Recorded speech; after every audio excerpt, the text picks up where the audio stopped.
Perenggu, jangan lupa subscribe, jangan hanya klik-klik. Untuk menemani orang-orang minum kopi. Iya. Nah, kopi ini biasanya pasangannya dengan pisang goreng. Iya, pisang goreng. Iya, menggal rebus gitu. Yang banyak bercerita tentang kuliner tradisional ini, kuliner tradisional Nusantara ini sebenarnya yang diolah oleh ibu-ibu, diolah mama. Itu lebih asik gitu ya. Kalau sore-sore gini enaknya memang request lagu yang berhubungan dengan makan. Lapar pula kok udah itu. Lapar pula kayak gitu. Nah, tapi makanannya macam kudapan-kudapan atau makanan-makanan yang ringan-ringan. Nah, kita mungkin dari ada kata tau itu dalam pengertian Tionghoa mungkin kacang. Nah, ada yang tausa, ada kacang yang isinya seperti kacang hijau tapi udah lunak, terus ada berlapis-lapis dibuat seperti bakpia dia. Nah, ada toge. Nah, ada kacang yang semacam difermentasi, disimpan, tauco namanya. Nah, tahu ini berkembang lagi. Ada tahu gejrot, ada tahu goreng gitu. Tahu bulat. Tahu bulat liriknya sederhana gitu. Goreng dadakan, gitu kan. Tapi setidaknya itu yang menjadi bagian dari makanan sebagai pengantar musik atau musik sebagai pengantar. Sama dengan program acara kita hari ini, kita hanya coba gimana kalau dibawakan ini ya, banyak nggak yang request gitu kan. Saya yang juga ada di komunitas negeri Rempah dan Mbak Kinoy dari Radio Suara Praja itu akan menemani ngopi sore. Ya, ngopi sore Pak lebih cocok. Iya, enaknya ngopi sore ya. Ada juga sih kok tadi ketinggalan Pak. Siapa? Lagu Abang Tukang Bakso. Kita nge-request lagu hubungannya dengan warung kopi. Ya. Terima kasih untuk Anda semuanya dan tetap bersama kami Radio Suara Praja. Kalian ingin gabung silakan saja hubungi nomor studio kami di 0811 7811 022. Ada hubungannya dengan katanya rempah-rempah atau bumbu dapur ya. Yang paling tahu, paling paham biasanya emak-emak. Silakan saja bergabung. Tak peduli panas dan hujan, warung kopi tetap buka. Perenggu, jangan lupa subscribe, jangan hanya klik-klik. Bersama kami di Radio Suara Praja. Kita mungkin masih ingat bagaimana orang-orang Portugis itu datang ke Indonesia dan ada jenis musik yang didatangkan dari Portugis. Ini datang dari Melaka sebenarnya, tidak langsung dari Portugis. Nah, sampai saat ini jejaknya itu masih ada di Jakarta. Nah, dulunya bernama Batavia. Nah, ketika orang-orang Portugis ini ada perselisihan antara Portugis dan Belanda.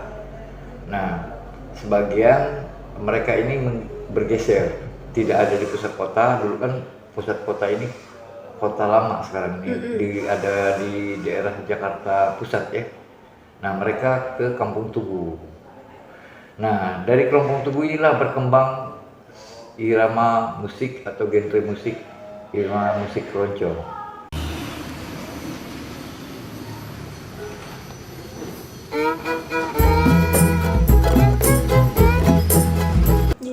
Nah, itu berlatar belakang ketika Portugis ingin menguasai pasar lada di Melaka. Jadi orang-orang Portugis yang ada di kapal itu sebagian adalah penikmat atau pemain keroncong.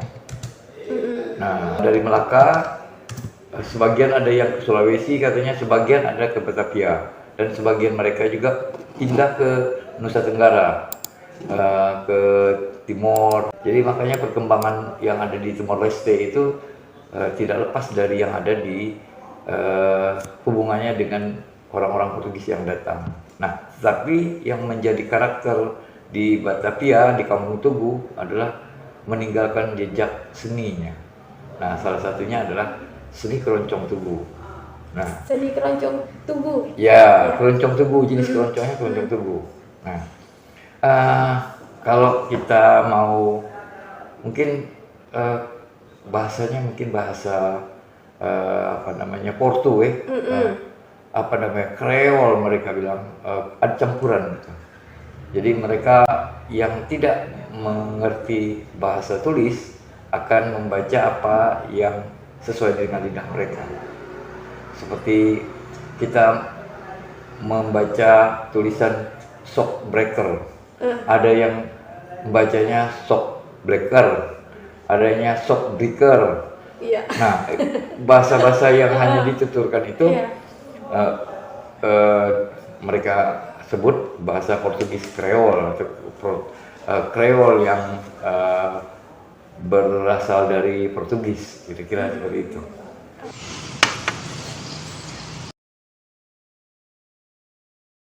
Nah, itu dari alat musik dan irama musik. Ada lagi ya, kalau kita mendengar, kita membayangkan suatu tempat Jogja, kita pergi ke Jogja, kita mendengar lagu Club Project ya, tentang Jogja. Ya, yang judulnya tadi sempat diputarkan ya. Oh, tadi sempat diputar. Nah, kita terhanyut pada nuansa Jogja dengan segala macam lesehannya. Ya, jadi suasana suatu tempat itu bisa terhanyut ke dalam benak orang-orang. Jadi kalau liriknya lirik makanan, maka kecapan kita itu kecapan yang sesuai dengan lagu, kira-kira seperti gini, seperti itu. Nah, Rasunya ya Pak ya. rasa nih. Rasa. Nah, rasa apa ya, kalau di Padang itu kan ada lagu dangdut, itu ada lagu apa ya, yang lagu apa, sambalado. Ya, sambalado ada. Goyang nasi padang ada. Goyang nasi padang. Nah, kerabat-kerabat juga mau berorkes yang temanya ini rempah ya. Dengan rempah ya. Ya. Misalnya lagu goyang nasi padang, wow. Goyang ya. nasi padang atau nasi goreng. Nasi goreng, wow. Nah, sekarang kita coba mendengar cara orang barat mengucapkan nasi goreng dalam lirik lagu. Nasi goreng, ini mendengar gaya Batavia, menggambarkan masakan nasi goreng dan kerupuk. Ya, Indonesia khususnya ya. Ya. Terima kasih untuk Anda semuanya dan tetap bersama kami Radio Suara Kaca. Ada lagi alat musik lain. Alat untuk membawa itu tentu kapal, tapi medianya adalah samudra yang luas. Nusantara ini kan banyak pulau. Nah, tadi kita bicara alat musik keroncong yang berasal dari Portugis. Kali ini kita berbicara alat musik petik berasal dari Timur Tengah, yakni gambus.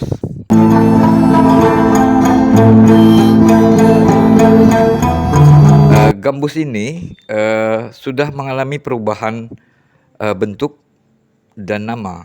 Kalau di Bangka itu gambus itu disebut orang dambus. Nah, di sini masih gambus, tapi oleh Bang Husni Mariosa, Bang Zenai, bentuknya dibuat sedemikian rupa dengan naluri kreativitas beliau, bentuk kepala sampai bagian belakangnya itu beragam. Nah, sehingga ada keunikan dari setiap gambus. Nah, eh, berbeda dengan di Bangka yang kebanyakan berciri kepala rusa di bagian ujungnya. Nah, dari sekian banyak penampilan, beliau merasa terapresiasi ketika gambus bersama musik akustik ditampilkan di KTT G20 presidensial di Nusa Dua Bali, yang kebetulan tematiknya adalah tematik eh, eh, keberlanjutan, spice, rempah, dan sustainability. Saatnya Pulau Belitung untuk bersuara.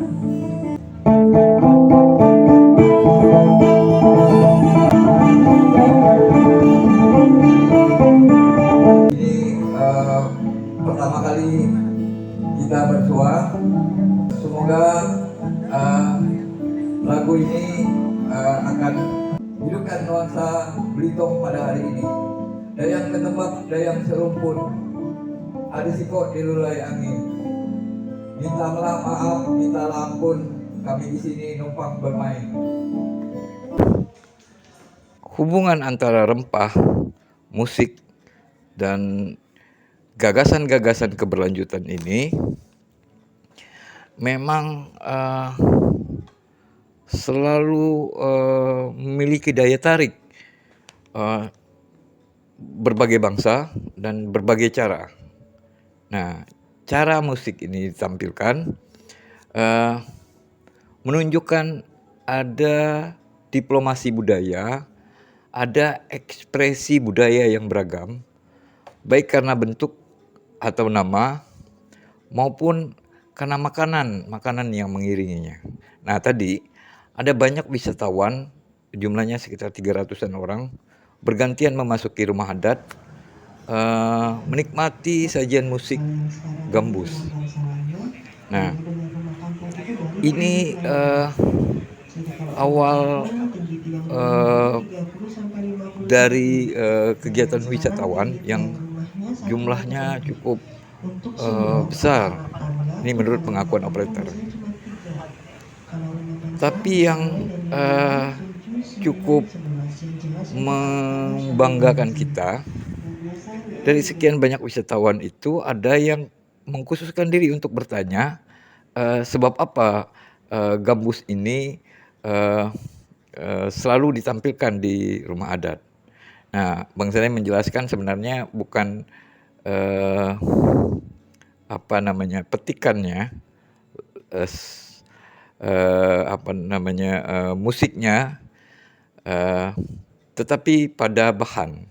Nah, Bang Husni Maroesa menggunakan kayu-kayu bekas, dipadu padankan, dikreasikan sedemikian rupa sehingga menghasilkan beragam bentuk-bentuk yang unik.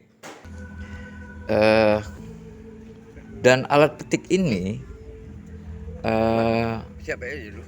punya frekuensi yang mungkin volume yang khas. Jadi suasana makan itu menjadi lebih berselera dengan dentingan-dentingan musik-musik akustik, terutama musik gambus. Nah, ini cerita lain dari keterkaitan antara rempah dan musik, bahwa rempah dan musik ini memadukan jiwa, memadukan selera dan irama. Nah, kerabat praja, sampai di sini program acara kita Jalur Rempah di Udara. Semoga lain waktu kita bisa mengulas tema-tema rempah yang berkaitan dengan tradisi, ekonomi, dan berbagai hal yang dekat dengan keseharian kita. Sampai ketemu.